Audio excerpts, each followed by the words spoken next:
بادشاہ کسی شادی میں گیا ہوتا ہے اور اتنے میں غلام اور سندری کو موقع مل جاتا ہے ایک ہونے کا، اور وہ دونوں گھر سے بھاگ جاتے ہیں۔ وہ اتنے آرام سے جاتے ہیں، کسی کو کانوں کان خبر نہیں ہوتی۔ وہ اس کو اپنی کار میں بٹھاتا ہے اور چھپکے سے وہاں سے لے جاتا ہے۔ سندری بھی خاموشی سے اس کے ساتھ چلی جاتی ہے۔ بادشاہ کمرے میں آتا ہے تو آگے سندری نہیں ہوتی۔ اس کو بہت غصہ آتا ہے، وہ چیختا چلاتا ہے کہ سندری کہاں چلی گئی ہے۔ وہ اس کی ماں کے پاس جاتا ہے اور بولتا ہے کہ مجھے سندری جہاں سے مرضی لا کے تو کہا ہے، مجھے آج ہی اسے شادی کرنی ہے۔ اس کی ماں بولتی ہے مجھے نہیں پتہ، مجھے لگا تھا وہ تمہارے ساتھ ہے۔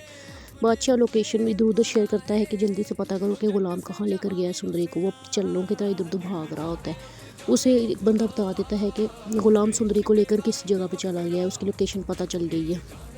بادشاہ بیچارہ گاڑی میں تیز رفتار سے اس کو ڈھونڈ رہا ہوتا ہے، اتنے غصے میں ہوتا ہے۔ وہ کہتا ہے کہ آج غلام کو جان سے مار دے گا، اور اس کو وہی سندری مل جاتی ہے۔ سندری کو وہ پکڑ کے گھر لے آتا ہے اور تھپڑ لگا کے کہتا ہے کہ تم صرف میری اور میں تم سے شادی کروں گا، اور غلام کو ادھر ہی باندھ کے رسیوں سے وہ اپنے گھر آ رہا ہوتا ہے سندری کو لے کر۔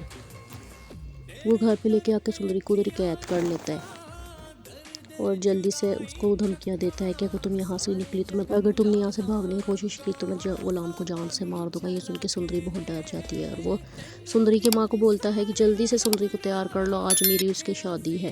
اور وہ مولوی کو لینے کے لیے وہاں سے چلا جاتا ہے کہ سندری کو یہ سب بات برداشت نہیں ہوتی، وہ زہر پی لیتی ہے۔ بادشاہ مولوی کو لاتا ہے، اس کو تیار کرتا ہے، اور سندری اچانک کوئی اس کی گود میں بے ہوش ہو جاتی ہے۔ غلام بہت پریشان ہو جاتا ہے اور سندری کو اٹھاتا ہے اور ہاسپٹل لے کر اسے بھاگ جاتا ہے۔ وہ ہاسپٹل پہنچتا ہے، اس کو جلدی ایڈمٹ، ڈاکٹر جو فوراً طور پہ اس کو ایڈمٹ کرتے ہیں، اس کو چیک کرتے ہیں۔ اس کے بعد بادشاہ کو بتاتے ہیں کہ سندری نے کوئی زہر پیا اور اس کے ذمہ دار صرف تم ہو، شاید اس نے کسی سے ڈر کے زہر پیا۔ بادشاہ ادھر شرمندہ ہو جاتا ہے اور وہ سندری کو جا کے دیکھتا ہے اور بولتا ہے کہ سندری مجھے معاف کر دو، میں بہت بڑی غلطی کرنے جا رہا تھا، تم صرف غلام کی ہو۔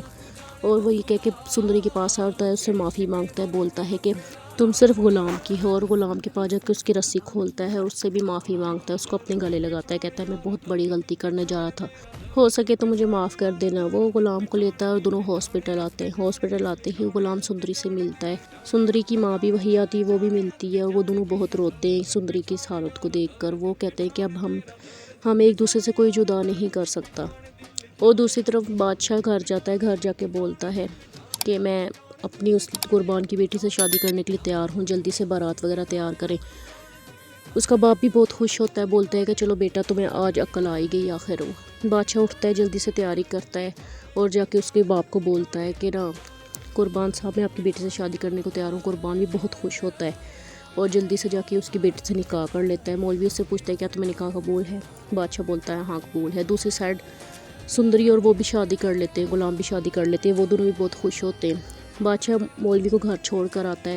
دوسری طرف غلام سندری کو منہ دکھائے میں ڈائمنڈ کا ہار گفٹ کرتا ہے، جسے دیکھ کر سندری بہت خوش ہوتی ہے۔ کہ آپ لوگ بھی چاہتے ہیں کہ اسی طرح ہو جیسے اس طرح سے ڈرامے کے لیے میری رائے ہیں، آپ لوگوں کی کیا رائے ہے مجھے کمنٹ میں ضرور بتائیں۔ ویسے ایک بات کہوں تو ڈرامہ بہت ہی انٹرسٹنگ ہے، بہت ہی امیزنگ جا رہا ہے۔ اور جہاں تک بات کی جائے زاویہ رجاز کی تو وہ بہت کمال کی ایکٹنگ کرے، اس کے آگے عمران اشرف کی تھوڑی پھیکی ایکٹنگ ہے۔ آپ لوگ کیا رائے ہیں مجھے کمنٹ میں لازمی بتائیں، اور میرے چینل انیکا وائس ریویو کو لازمی سبسکرائب کریں۔ شکریہ، ملتے ہیں نیکسٹ ویڈیو میں۔